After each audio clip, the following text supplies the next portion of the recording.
Hi, everyone. Thanks for tuning in today. Welcome, welcome, welcome. I'll give everyone a couple more minutes to get settled. Oops, my camera angle just changed. Let's fix settled.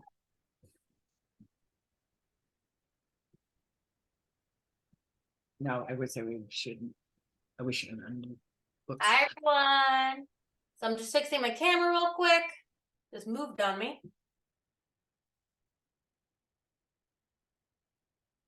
Hopefully it'll stay still. Okay, here we go.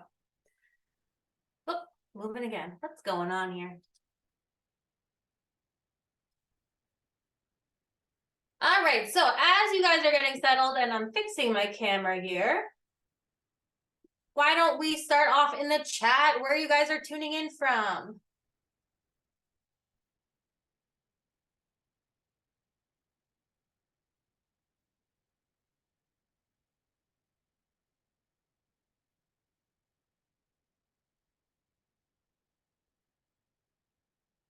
Vermont. Hi, Vermont. Hi, Aunt Marianne.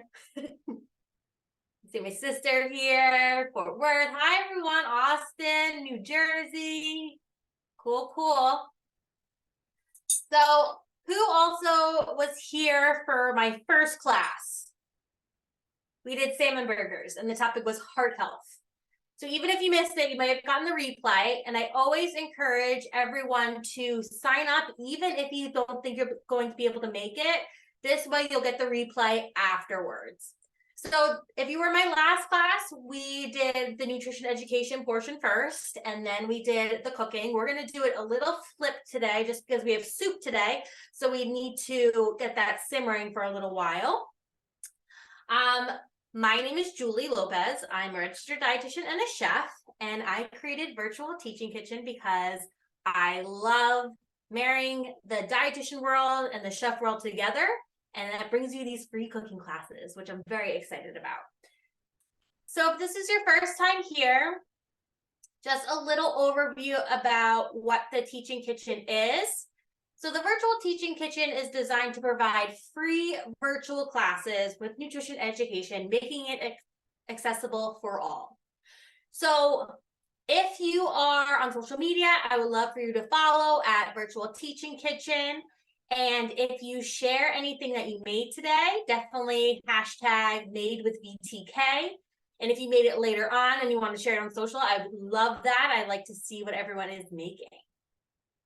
So who is cooking along with me today? I see one hand up. So feel free to have your camera on, camera off. If during the cooking portion you want to chat, have a question, you can put it in the chat or unmute yourself. We have a small group today. So unmute yourself and you can ask away.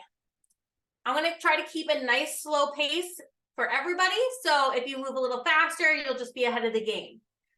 The first thing is first, for the ingredient list, we have our butternut squash. Ooh, mine's still a little warm. And our acorn squash. So if you read your recipe, that's always the first thing. Always read through your recipe. On the side, it said prep list. Wash produce, get out all equipment, and complete step 1. So raise your hand if you complete step 1.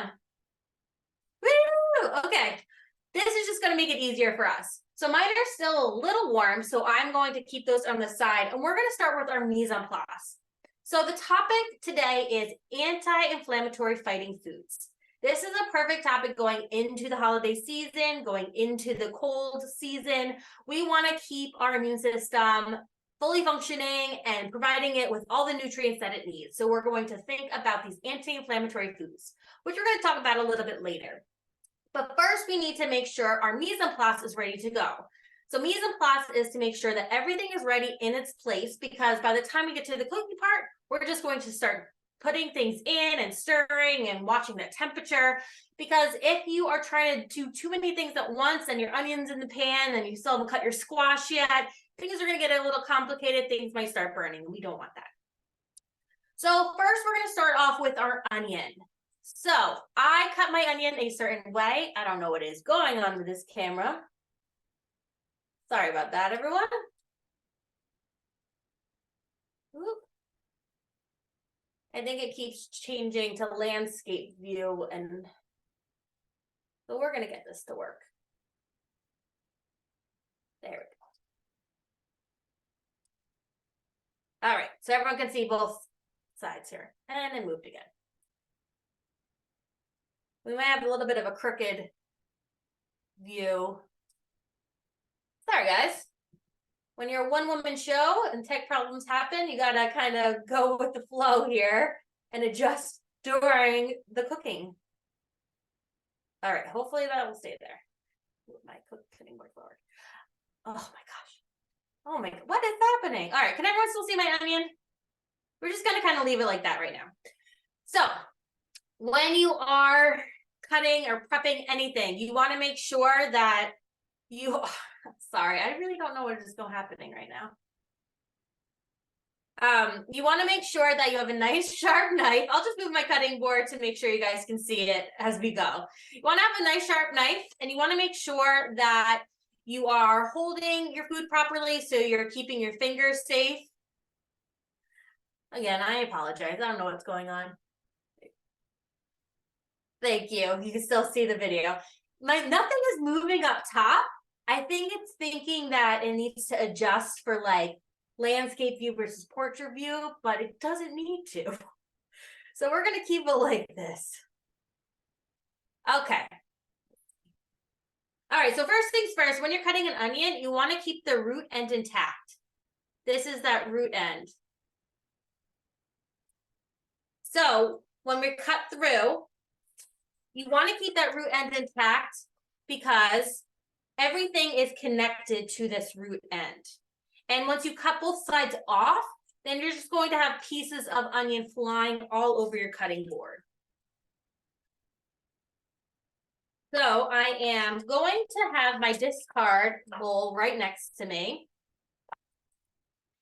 And the discard bowl is, I'm saving all the scraps, because when you have something like onion or the carrot peels from today, we want to save all that because you can have a freezer bag full in your freezer, and by the time it's done, you can make your own broth. Ooh, this onion is a little potent. If you are very sensitive to onions, a couple tricks is you can run it under some cold water, and that will help get some of that, the potentness out of that. Or you could also put it in the freezer, but I don't really recommend that one because I've forgotten that it's in the freezer and then it's frozen solid. So what makes an onion either more gassish, that's not a word, more potent than others is if the onion is old. If the onion is fresher, all of the rings that are the layers of the onion are going to be closer together and nice and firm. Whereas if you have an older onion, they're starting to loosen. So some of that, those flavors are going to really come out more. So now we have our two halves. Again, I kept that root end intact. And the first thing we're going to do is create layers. I'm sorry that someone doesn't, I'm not sure what's going on with the camera. I just saw in the comments. Again, I apologize. I'm a one-woman show here, so I'm trying to adapt. I think it's trying to follow me where it's going, but we'll work with this, and if not, I will take away the overhead angle. So anyway, so first we want to create levels. The idea is we're creating a grid on our onion. So then once we slice through, then it's going to create that dice that we're looking for and creating a nice consistent cut versus if you're just kind of cutting all over your cutting board. All right, so first things first, you kind of want to fan your hand up here and create a couple of levels. So as you see, my knife is doing the work. I'm just sliding it through here.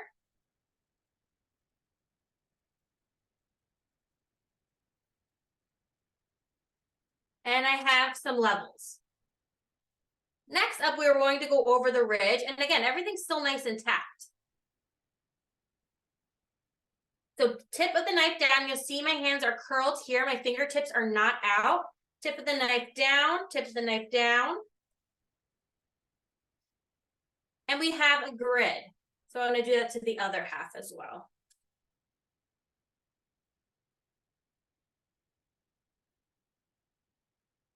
All right, we have a nice grid here. And if you have a couple flyaway pieces, no big deal.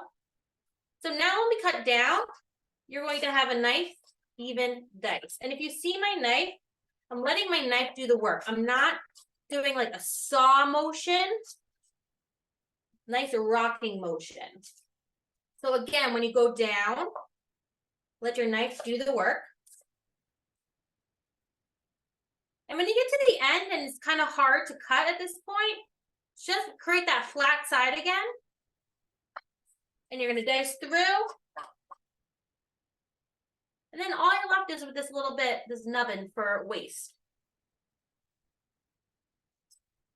All right. Whew. My eyes are watering from that.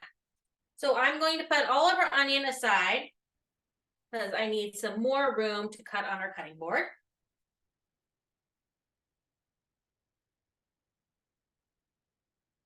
Getting my hands a little rinse.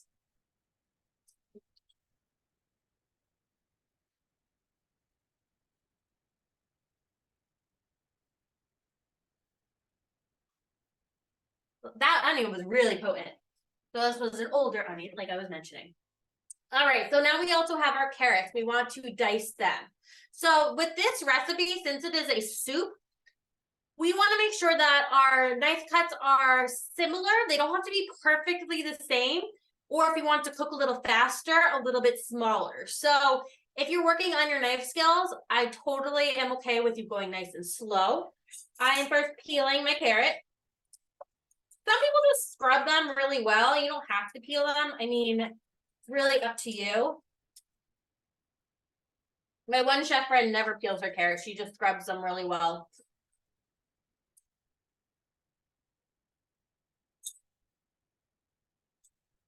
All right, we're peeling this.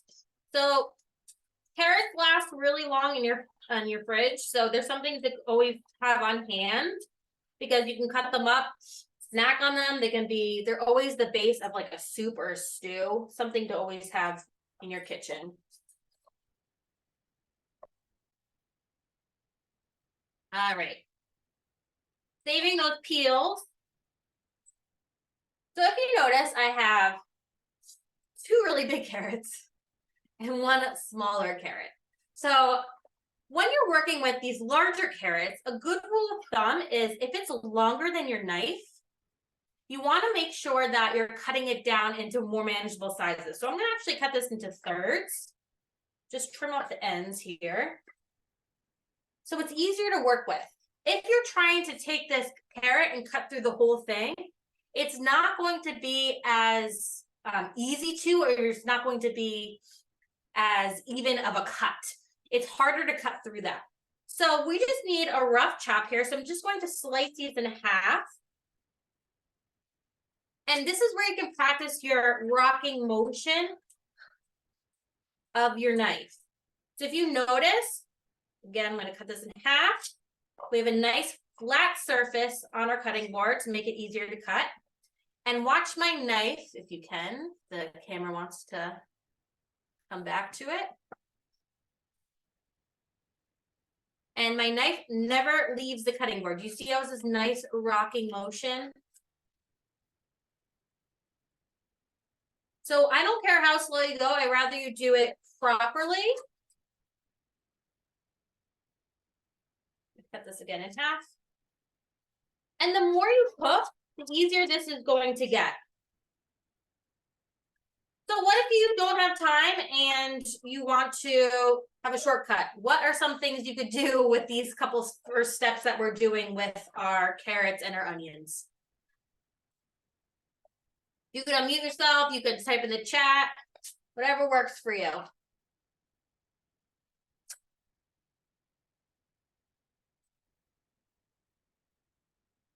Give you a hint. Oh, here we go. Frozen chopped onion all the time. Yes, you can use frozen chopped onion. Anytime I'm cutting an onion for a recipe too, and I don't use the whole onion, I'm going to just cut the other half and put it in the freezer or in the fridge if I know I'm going to use it like the next day or so. Same thing with carrots. You can buy frozen carrots. You can also buy them pre-chopped in the produce department. That's always an option. So there's no shame in buying these prepared items because they're going to help you get that meal on the table. All of our recipes we're going to show in Virtual Teaching Kitchen is really from start to finish, from all raw products, because then you know how to work with everything. So if during these classes too, you want to use pre-chopped items, go for it. That's totally fine. And some of you may have bought the pre-chopped butternut squash, so that's cool too. All right, so our onions and our carrots are ready to go. Now we have our garlic. The finer you chop garlic, the more intense flavor is going to come out. So if you have slices, it's going to be a very mild garlic flavor. If you have a large mince, more intense. But that fine mince is going to be much stronger in taste. So anytime you have your clove of garlic, you want to make sure your knife blade is away from you.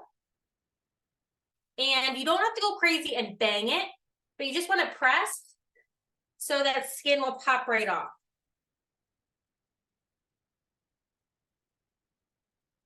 And if you want to use pre-chopped garlic, totally cool.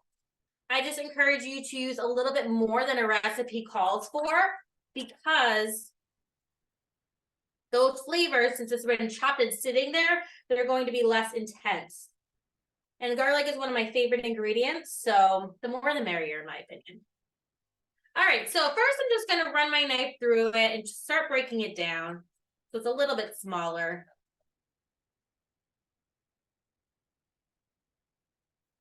But then this is what I call the fan motion. Oops, skin on there. The fan motion is when the tip of your knife is not going to leave the cutting board, and you can either do your fingertips on the spine of your knife, or you can kind of put your palm on the top of the knife, on the spine of the knife. But now we're just going to move back and forth. This is what the fan motion is. So we're going to just keep putting in that pile. And keep going there. Just until how fine you want it. If you are ever looking to have really, really fine garlic, a little tip is to actually put a couple granules of salt in your pile. The coarseness from the salt will help break it down a little bit and create almost like a paste. So that's something if you're like really wanting that intense flavor. We have an apple here that we're going to need to peel and dice. So again, mise en place. We're getting all of our prep ready to go.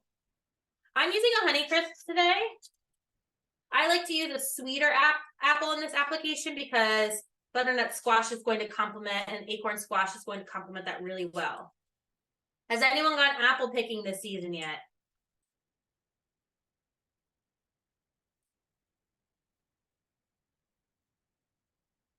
I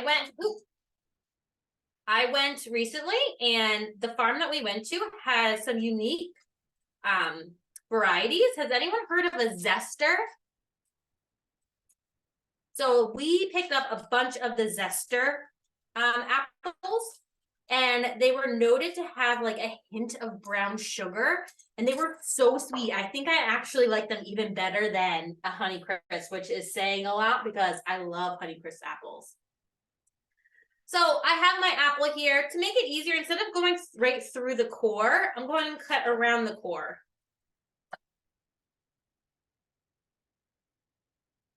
So then all you're left is with this little waste. If you have a couple pieces of the skin on still, it's okay. So just a rough chop, just to break it down.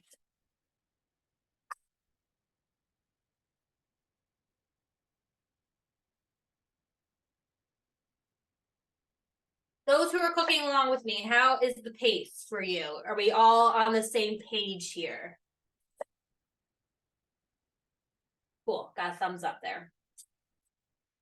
All right, so we have our onions, our garlic, our carrots, our apple. All of those are mise en place and ready to go. Now we're gonna move on to our squash. So the first step that I showed you, or in the recipe, is to pierce it with a paring knife or a small knife and then pop it in the oven for about 20 minutes. This is just going to help able to cut it easier.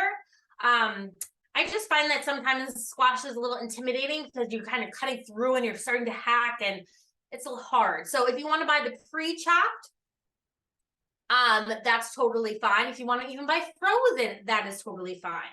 I like using the oven method a little bit better than throwing it in the microwave because in one of my classes, someone did the microwave method, but didn't do intervals. And take a guess what happened. The squash exploded. It exploded. It was crazy. So don't do that. So everyone's squash might look a little different, but they're all kind of the same in regards to they're going to have a neck and then the bulb. So first we want to take the neck off. That's going to be easier to cut through. And then we're going to save the bulb for the second part.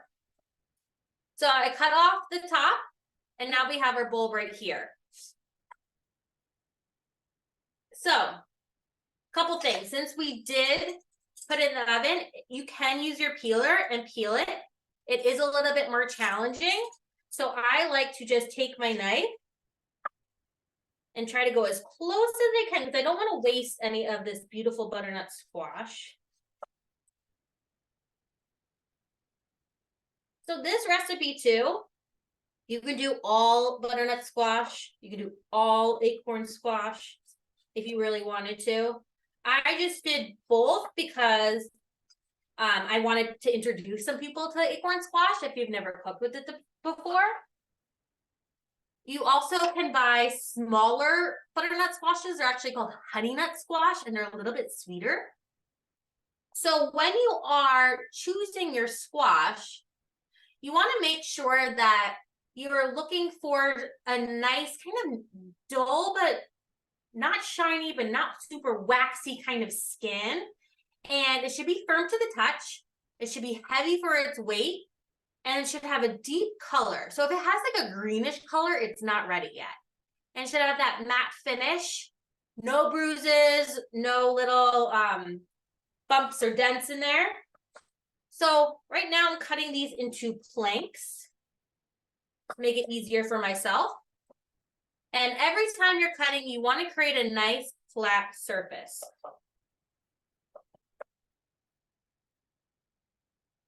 Again, this is where I want you to practice that slicing motion.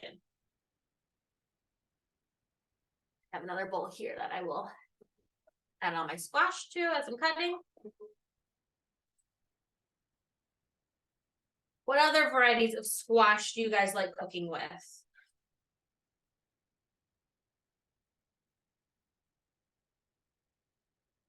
I'm a really big fan of delicata squash because they're very quick to cook and they have a very delicate skin, so you can leave the skin on. If you want a good delicata squash recipe, I have a stuffed delicata squash recipe and then also a fall salad. It's like kale, delicata squash. What else is in it? Pomegranate seeds and pecans, I think. You see spaghetti squash, summer squash, zucchini, and onions. Yes, zucchini is a big favorite in our house. So we have our bulb now here. I'm just going to cut off the bottom. So I have a nice flat surface to work with. And I'm going to cut around the outsides again. The only difference here is your bulb is going to be a little bit harder to kind of work your knife around because it's not going to be as a straight shot cutting down because it's going to be more bulbous. And there's going to be seeds in the middle. So we cut off those ends first. And I'm going to cut this in half. You can easily save these seeds and roast them if you want to. Does anyone roast their own pumpkin seeds? The same thing like you do for a pumpkin. You're just going to take a spoon and scoop them out. Has anyone picked their pumpkin yet? I still haven't done that. I need to pick my pumpkin. I think this year, instead of carving it, we are going to paint them because I don't think my daughter could help really carve right now. She's too little. So maybe painting will be in our pumpkin future. All right, get rid of all the seeds.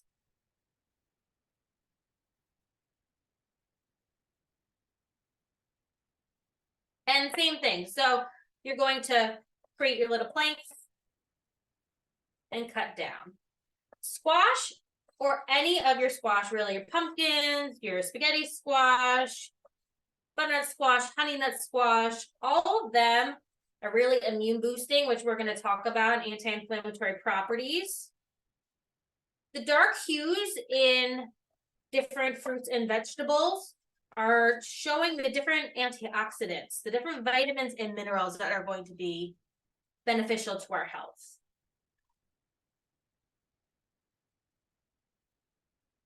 How are we doing cutting that squash? If you've never done the oven method before, and now you have, is it a little bit easier to cut through versus when you have it completely raw?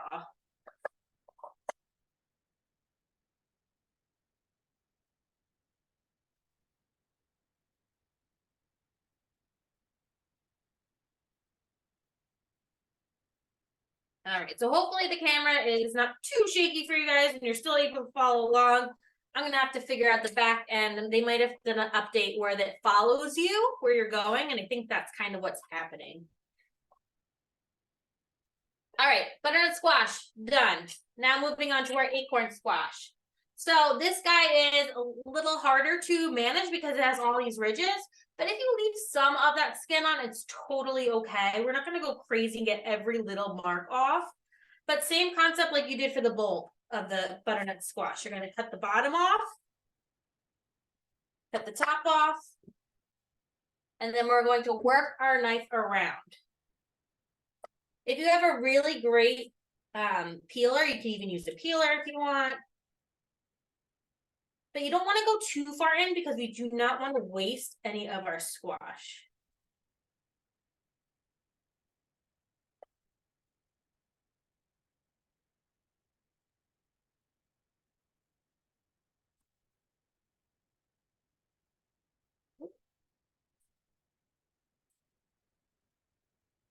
Acorn squash is great because it has a big hollow center, so you can stuff it. And I love stuffing acorn squash. I have a recipe on my website for stuffed acorn squash too. So if you saw, I just flipped it over just because I missed some of these on this side. Okay, good enough.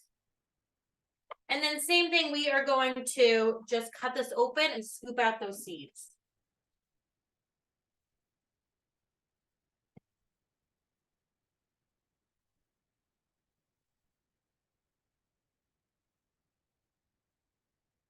And same thing, you can save these seeds as well.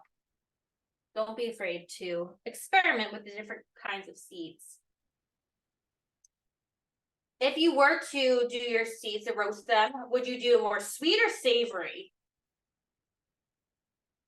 I've done like a cinnamon sugar before. I've also done like a spicy cayenne pepper and then even added some lime juice in there. All right, mise en place is almost done. How are we looking, everyone? How's your mise en place going?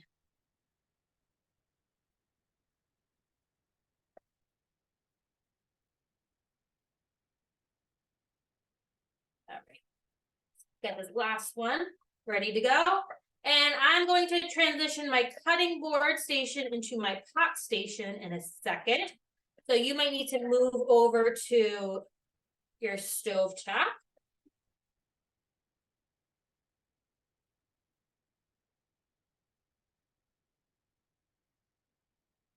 All right. Everything is prepped and ready.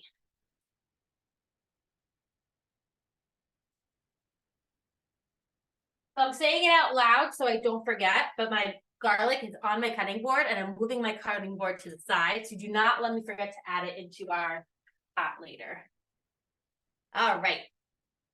So now we are going to meet this guy over here. So whenever you are cooking, you want to start with a nice hot pan. Not super hot, warm. We're doing like a medium high heat. So you always need to heat your pan before you heat your oil, then you add your food. A big mistake is I see people are just taking their pan when it's cold, they add their oil, then they're putting on the flame, adding in their food. Cooking is all about a transfer of heat. So the flame is heating the pot's heating the oil is heating the food. And that's where you're gonna have nice, even and consistent cooking. What happens is if your oil is cold and you turn up the heat and your food's already there, your food is just absorbing the oil and you're going to need to add more. We don't want to keep adding and adding and adding. It's going to alter the taste, alter the texture of what we're cooking. All right, so I have a nice warm pan. I can feel it already. We're going to add in about 2 tablespoons worth of olive oil.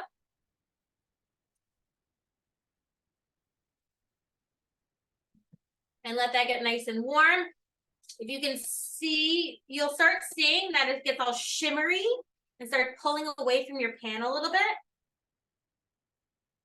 That's when you know when it's ready. So first we are going to be adding in our onions and our carrots, then our garlic. We're gonna let those cook for a little bit before adding our garlic because we don't want our garlic to burn. Oh, do you guys hear the sizzle? Maybe not, but if you hear the sizzle, that's when you know you did it correctly. That's your applause. It's giving you a nice round of applause that you waited for your oil and your pan to get hot enough. So good job on that. So you want to cook these down until they're getting about like little translucent. They're getting nice and tender. And one of my little tricks is that you can add a little bit of salt to the saute process because all of our veggies that we're sauteing, they're water packed. So it's going to help draw out that water and actually help the cook time a little bit.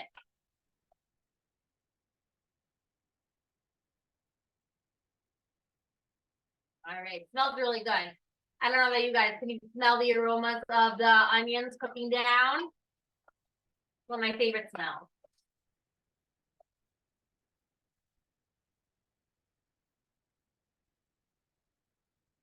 Not forgetting our garlic. I said it out loud so I wouldn't forget it. Our garlic is going in. I'm not afraid to add it a little earlier on because we are going to start adding some liquid pretty soon. So not going to burn, especially because we have a lot of onions and carrots in there as well.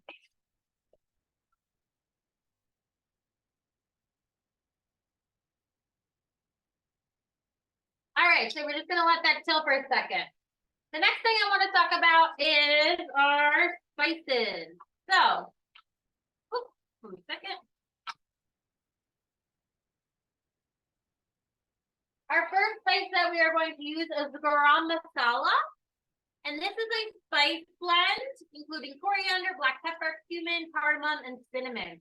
This is not as common in people's kitchens, but it should be because this blend of flavor is delicious. And we're adding our spices earlier on in the cooking process because we are going to let those really simmer and soak in all of our vegetables. So when you add them to heat early on, it's called blooming your spices.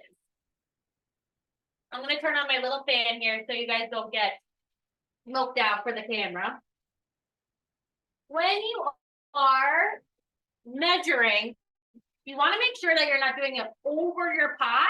I know it's very tempting to just kind of pour and dump, but what happens is any condensation that gets into your spices, that actually will make your spices go bad quicker. So we have 1.5 tablespoons of this garam masala.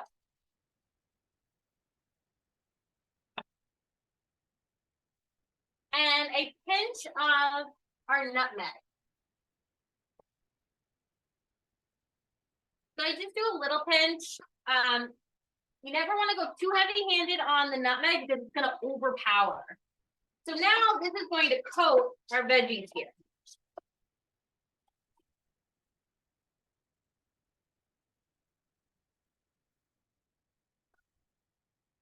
And this smells amazing.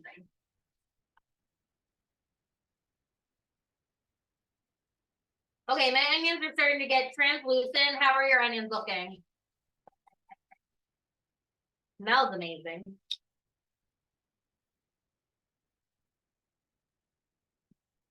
So let's talk about our 2 secret ingredients that we're adding into the pot next. So we are using some miso. What is miso? Let's see if anyone knows the answer. What is miso?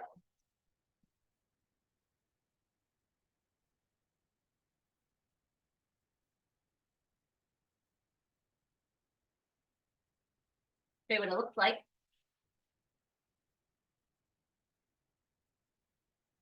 So miso, it just means a fermented bean. Typically it's soybean, but the one that I started using a lot is the chickpea, just because the flavor of the chickpea kind of shines through a little bit, which I really like. So you could use a white miso here. I like to use a white miso versus a red miso just because I don't want to change the color palette of our bright orange squash. So there are a lot of health benefits to miso because it is a fermented food, and fermented foods are great for our gut. Unfortunately, though, when we're adding heat, we're kind of denaturing those probiotics. But the reason we're using it in this recipe is because it's going to give that umami flavor. If you aren't able to find the miso at your grocery store, it's totally okay. To add a little umami flavor, you could add a little bit of like a soy sauce, a couple drops of your soy sauce you could try, or you can leave it out and see at the end if you want to add more of that savory touch.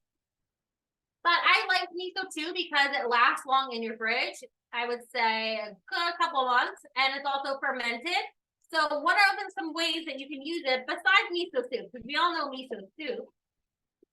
What are some other ways you can use miso? As you guys think about that for a second, I'm just going to add my cashews and then we're going to talk about that. But for miso, you can use it in a dressing. So a lot of times we make vinaigrettes and our default is to use like a Dijon mustard to kind of bind it and to add that emulsification. But I like to use some miso too. And recently I was on a trip for work and one of the chefs made a miso caramel. It was really good. Chop the cashews or keep them whole. You can just leave them whole. We're gonna end up blending this all together anyway. So it adds that savory kind of kick. So I added our cashews. I'm adding our apple. So our secret ingredient is these raw cashews. If you've done any like vegan baking or cooking before, this is an ingredient that's very popular because cashews are kind of buttery. So this is to, instead of adding cream or any milk, we're adding our cashews here. And when that blends, it's going to give it that nice creamy consistency. Don't worry about getting the miso to spread out. It's probably going to stay clumped in a couple little sections. Once we add our liquid, it will help and it will start boiling and breaking down. All right, so we have some vegetable broth. If you have chicken broth, that's totally fine too. It's just I'm keeping this a completely vegetarian meal. So one of these cartons is 4 cups. I'm just adding the whole thing.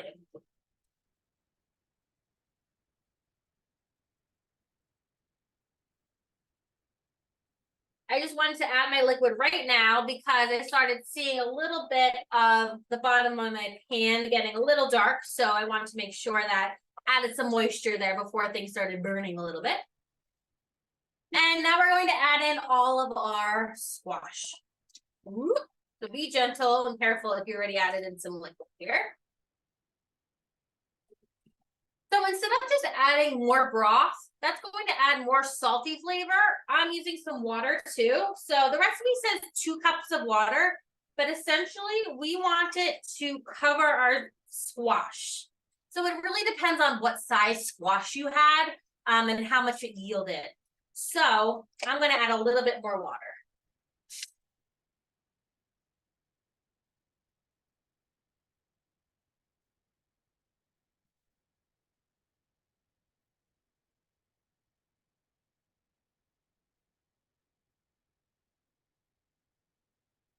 All right, I'm gonna crank up my heat a little bit just to get this going. But what you want to do is bring it to a boil and reduce it down to a simmer. And this is going to simmer for maybe 30 minutes. It really depends on how big or small you chopped your squash, how high you're cranking up the heat. So this is one of those recipes, if you prepped and was ready to go, we were just assembling it in the pot. And if you took those shortcuts to doing the pre-chopped, then that's a way to save time, and this really comes together. All right, so I'm gonna let this come to a boil, and I'm going to let everyone catch up depending on where they are in the cooking process.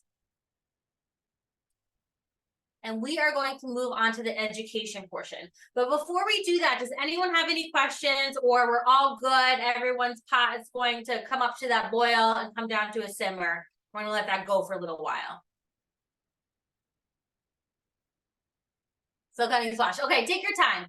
So as long as you guys are ready to go, I'm going to start the nutrition education part, and then we're going to come back to our soup because we're gonna blend it at the end. All right, so 1 second.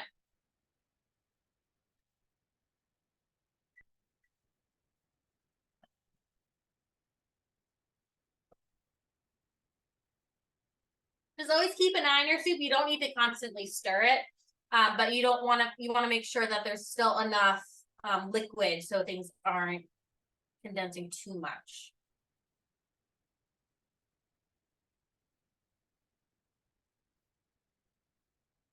All right, so our topic today with this recipe is anti-inflammatory foods.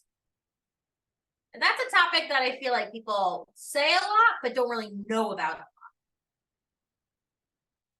So what is inflammation?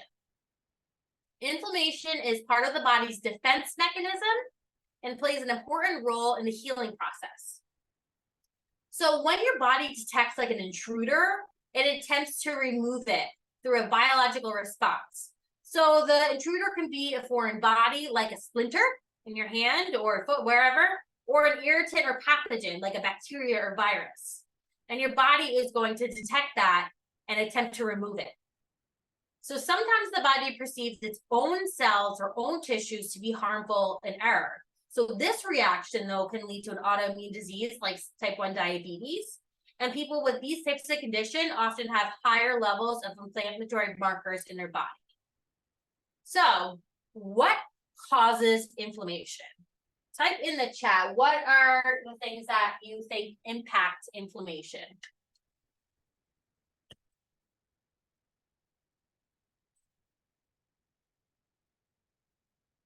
Any guesses? I'll give you a hint. Diet plays a role. Let's think on that for a little while. So there's two kinds of inflammation. You have acute inflammation and chronic inflammation. So acute inflammation, that is if you had an injury or illness that can involve acute or short-term inflammation. There are different signs for acute inflammation. So it could be pain. This may occur either continuously or when the affected area is being touched. It could be redness. This happens because of an increase in the blood supply to the capillaries in that area. It could be loss of function. There may be difficulty in moving the infected area, like a joint, because there's going to be some swelling, that inflammation there. Or it could be heat. Increased blood flow may leave the affected area, and it might be like warm to the touch. So these signs are not always present, as inflammation can be asymptomatic as well. So a person can feel tired or just generally unwell, maybe even have a temperature. So symptoms of acute inflammation could last up to 72 hours, or you can have subacute inflammation, which can last about 2 to 6 weeks. So with acute inflammation, you can see it, you can feel it. But then there's also chronic inflammation. And chronic inflammation may continue for months or even years. And you might not even know there's chronic inflammation in your body. But if unmanaged, it could lead to various diseases like diabetes, cardiovascular disease, osteoarthritis, even psoriasis, COPD. And all these symptoms will depend on the disease, but they could include pain and fatigue, discomfort. So a way to really think about it is acute inflammation is like a campfire. It burns hot and bright, but only for a short period of time. It also provides a purpose to keep you warm, and it can be essential and protective. So acute inflammation is going to be protective. So when you have a cut, it might bleed, it might get inflamed, but that healing process right away is stop the bleeding. That's going to be the inflammation to help with that. Your chronic inflammation is like the hot coals that remain after you think you put out the fire. So they smolder at a lower temperature. They may not be as noticeable. But this is where the risk lies, because there's potential harm for them to lead to bigger and more serious issues over time if they're not addressed. So again, it's harder to really see chronic inflammation. You might have symptoms, but you're not going to have the notice of like a cut or an inflamed or swollen ankle. That's an acute inflammation. So there are some measurements. Chronic inflammation is not noticeable in the same way, again, like a swollen joint or a painful injury, but instead shows up as biomarkers in the blood or manifests as symptoms of chronic disease. So this is where I have my little PSA of you should always get your blood work done every year, just to notice trends and make sure everything is in the normal level. So when inflammation is present in the body, there will be higher levels of biomarkers that are detected. An example is the substance is CRP, which is C-reactive protein. If a doctor wants to test for inflammatory markers, they may assess your CRP levels in the blood. So your liver releases CRP into your bloodstream in response to inflammation. When you have inflammation in your body, your liver is naturally going to release CRP. And CRP levels tend to be higher in older adults and those with potential conditions like cancer, diabetes, even depression and obesity. So now I get back to my topic here. What causes inflammation? So we know that inflammation occurs when a physical factor triggers that immune system. And inflammation does not necessarily mean there's an infection, but an infection can cause inflammation. So again, that acute inflammation is a result of exposure to a substance, splinter, dust, an insect bite, where your chronic inflammation can develop if a person has sensitivity to external triggers that might not be present. It can even be an allergy. So for instance, if someone has celiac disease, their body is going to be triggered when they have gluten, and their body is going to fight it off. That would be chronic inflammation with that disease component. But there could be long-term, low-level exposures where it can cause a period over time where maybe type 2 diabetes is developed. So factors that may increase, again, is if you're an older adult, if you have a diet that is more in unhealthy fats, added sugar, refined carbohydrates. If you're a smoker, you're more at risk to chronic inflammation. But you also have to think about wellness as a whole. It could be stress that is contributing to inflammation, or even sleep disturbances. Persistent acute inflammation is where a person does not fully recover from acute inflammation and can lead to a chronic inflammation.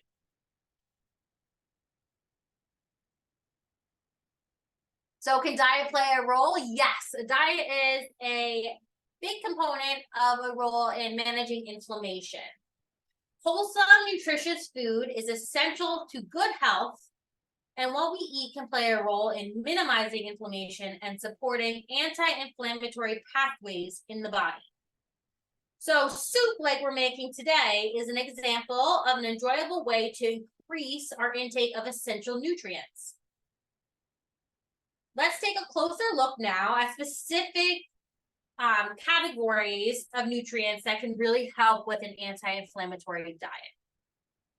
So again, it's nothing flashy. It's pretty much back to the basics, like we talked about in our heart health class, is increasing fruits and vegetables, choosing whole grains, choosing healthy fats versus unhealthy fats, cooking more at home versus eating less processed foods, less added sugars, etc. So there's no fancy flash diet that's going to be a quick fix. It's a long-term lifestyle change. So these are the 3 areas that we're going to focus on the most. So let's talk about omega-3 fatty acids. What are some foods that are omega-3 fatty acids? Any guesses?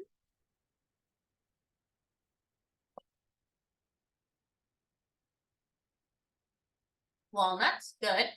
Yep.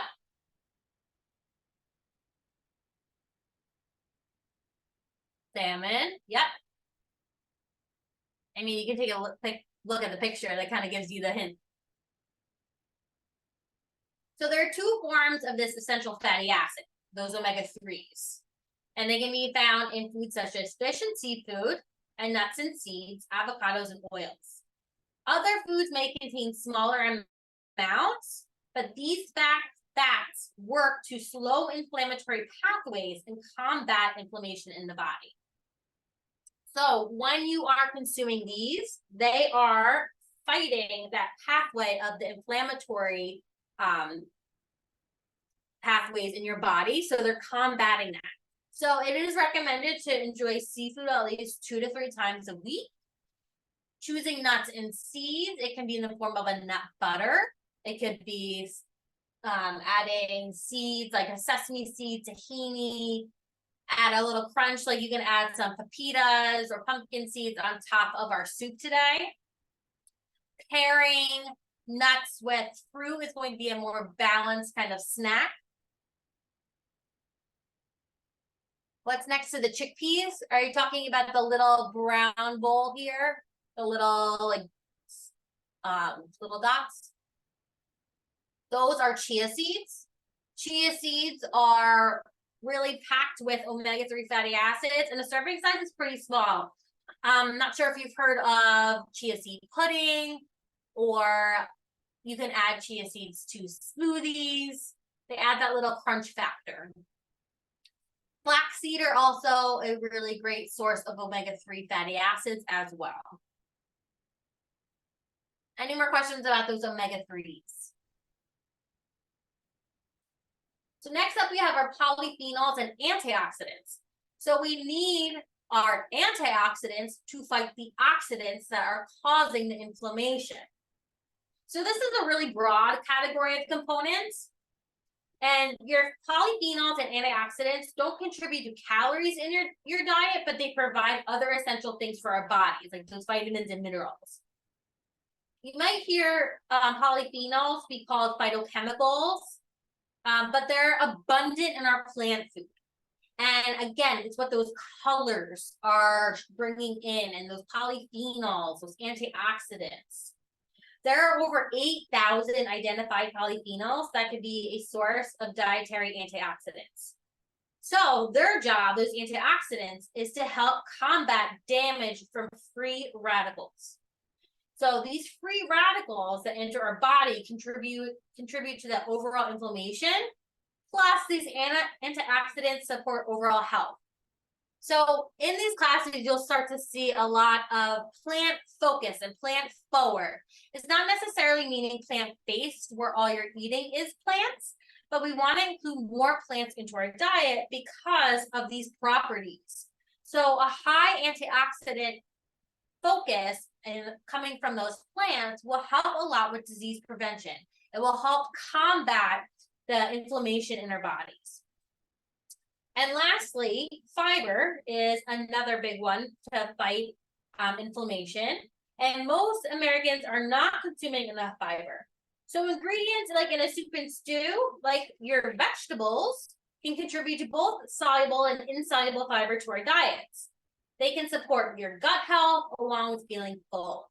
The microbiome plays an important role in immunity and overall health, and adding more fiber to your diet can help. Pretty much if you're making a soup or a stew, you're going to add some vegetables in there. That's why I love these recipes. And you can really amp up the veggies in really any recipe that you're making. So in chili, for example, I'll add in like really finely chopped zucchini, or in a stew, really pump up the carrots, and even the potatoes in there. That could be a great way to add in some more fiber. So fiber is going to be your plants. So again, increasing fruits and vegetables, our whole grains. We want to make sure that we're getting a well-balanced diet. So any questions about anti-inflammatory fighting foods?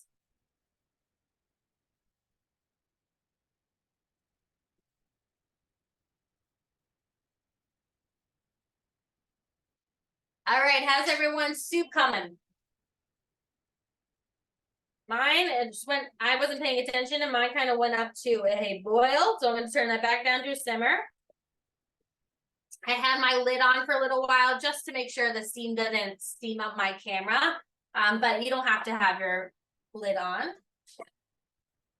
I'm going to check my squash right now to see if it is fork tender. So obviously fork tender, I'm using a knife, this is going to be knife tender, is when a knife should easily slip out. Oh, mine is fork tender and ready to go already. Do you see how that just kind of slipped right out? Check my acorn squash too. Ooh, and I'll check my carrots. Oh yeah, this is ready to go.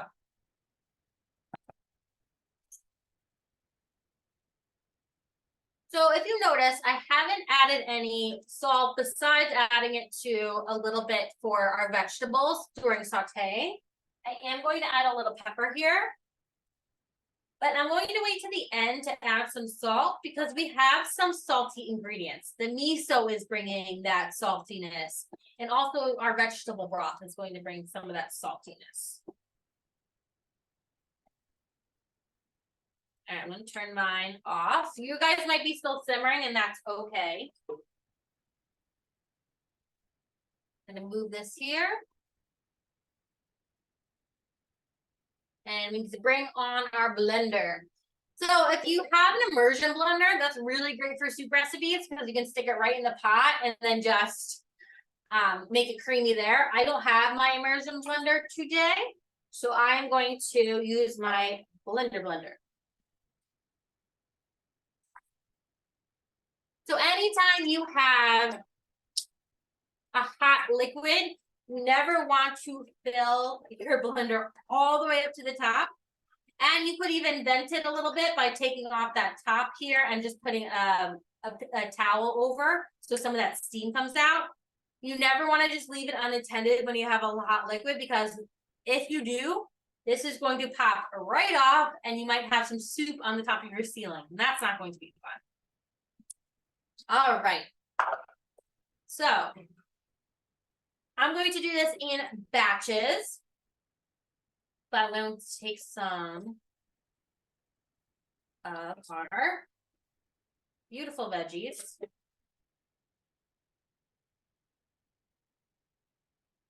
Soup also freezes really well. So you can make a double batch or even just one batch because this makes a lot. All right, I just filled it about like halfway there and I'm going to get a ladle to get more of that broth. If I can find the ladle.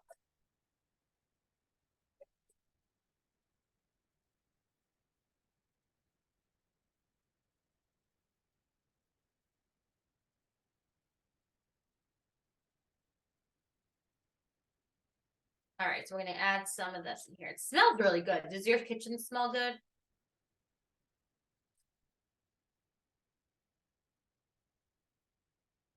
So when you are cooling your soup, you want to think about food safety. It should come down to a cool temperature before we are putting it in the fridge or the freezer.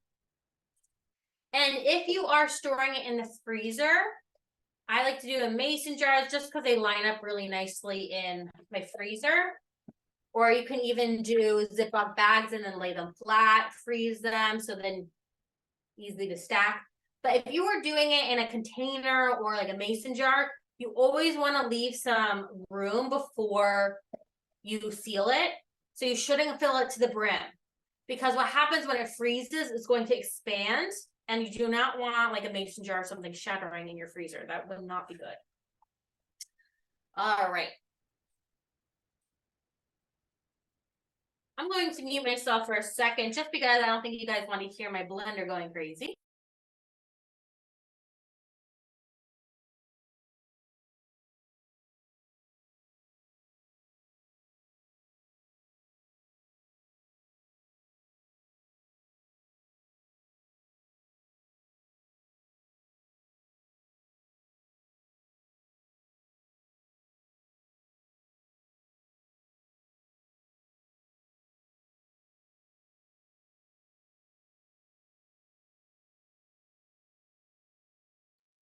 All right, so I just put it in my blender and I let it go for a little bit longer just to make sure that everything is going to be blended well. Ooh, smells so good. I'm gonna give it a taste.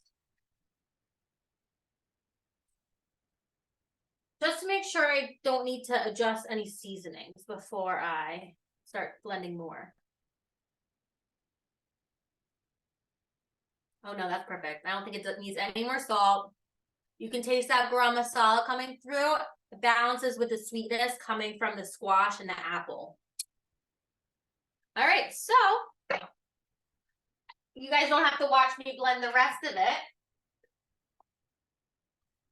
But what's nice after you do with the blender, you can pour it right in your bowl. You can top it with some pumpkin seeds if you want. I, of course, don't think soup is complete without some crusty bread, so I got a French baguette. So you can just tear off a piece of bread, you can dunk right in. Of course, gotta taste test again. Oh, it's really good. So I would love to see your creations. If you're not at the blending part yet, totally okay. I'll let you do that on your own, so we don't have to sit here and watch me eat my soup for dinner. But for this class, again, I apologize for the camera. I don't know what's going on. I think they updated something in the software that I use, so it's kind of following where like my hand goes, or that's why it's like moving automatically. I'll get that fixed for our next class. Our next class is going to be, nutrition topic is going to be about diabetes and managing blood sugar. The recipe is going to be a creamy Tuscan chicken. Really good recipe. I hope that you guys join in for that one. And we are going to select a random winner. So I see all the participants in the class today. And one winner is going to win a copy of the Healing Soup Cookbook. So this book I wrote with one of my dietitian friends, and they are all different soup recipes, stew recipes, and chilies in there too. And it's all about the anti-inflammatory diet and these anti-inflammatory ingredients. And this is really great, especially if you're leaning hard into soup season. So one person will be selected who joined in the class today, and I thank you so much for joining in. And again, I apologize about the camera if it was a little shaky or hard to follow today. I will be sending the replay if you want to watch again. And be on the lookout for an email from me, because you guys are going to help me pick my December class. So December, we're going to kind of go off course a little bit, and we're going to talk about how to enjoy the holidays stress-free, don't worry about diet or anything like that.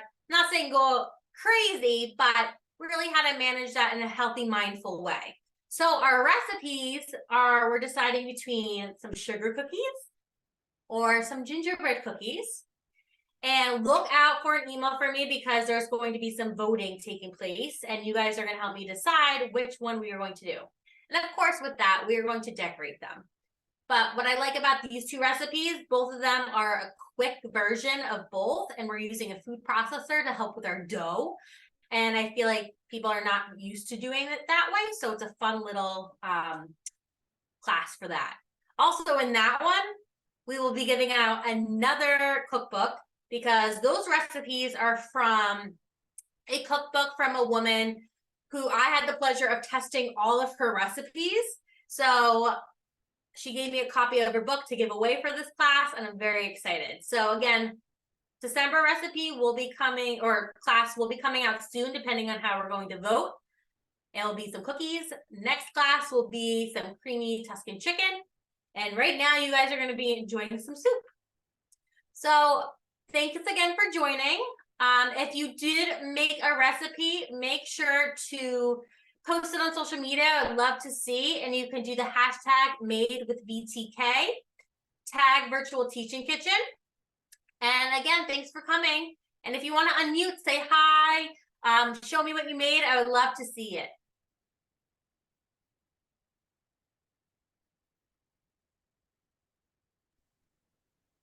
Thank you, Julie. We're still simmering here. Oh, you're good. Does it smell good? Yes, it definitely smells good. I struggled with the acorn squash because I didn't want any of the peel on, and the grooves were really deep. Oh, yeah? Yeah. Yeah, mine was a little bit easier. I don't think my grooves were as deep. Yeah, I But think another way, actually, this is a good tip. Another way, what you could do instead is cut your acorn squash in half and roast it face side down, and then just scoop it out. right. But then well, maybe I could have done that partway through, because then it would have been, I liked baking it first because it wasn't as hard to cut in half. Yeah. But maybe I could do part way to get it easier to cut and then roast it the rest of the way. Yeah, that could always work too.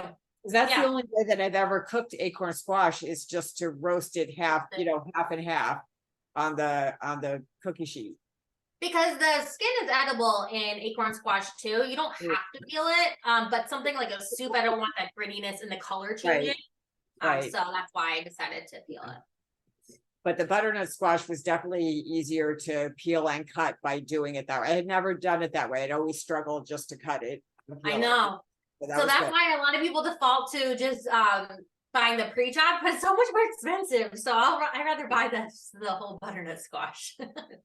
Julie, do you toast the pepitas. pepitas? Oh, pepitas, yeah, actually, I forgot my pepitas today. So you could toast them, you can keep them raw, whatever you like. They'll give it more of like that nutty, well, not a nut because it's a seed, but it'll give it more flavor if you do toast it. Okay, cool. Good. Thank you. Thank you, Thanks for Julie. coming. We love all your recipes. Thanks. The picture from the salmon burger was Betsy's picture that I sent you. It was beautiful. Thanks. I mean, they were amazing. I'm still craving them. Oh, good. So Yeah. hopefully I'll get the same review. Also, after when you get the replay today, there is going to be a link to write a testimonial. So hopefully we get some more classes going and get some people on board with helping support these classes. So any testimonial will be really helpful for that. Yeah. Sure. All right. Cool. Bye. Bye. All Stacey. right. See you next time, everyone. Thanks for coming. Bye.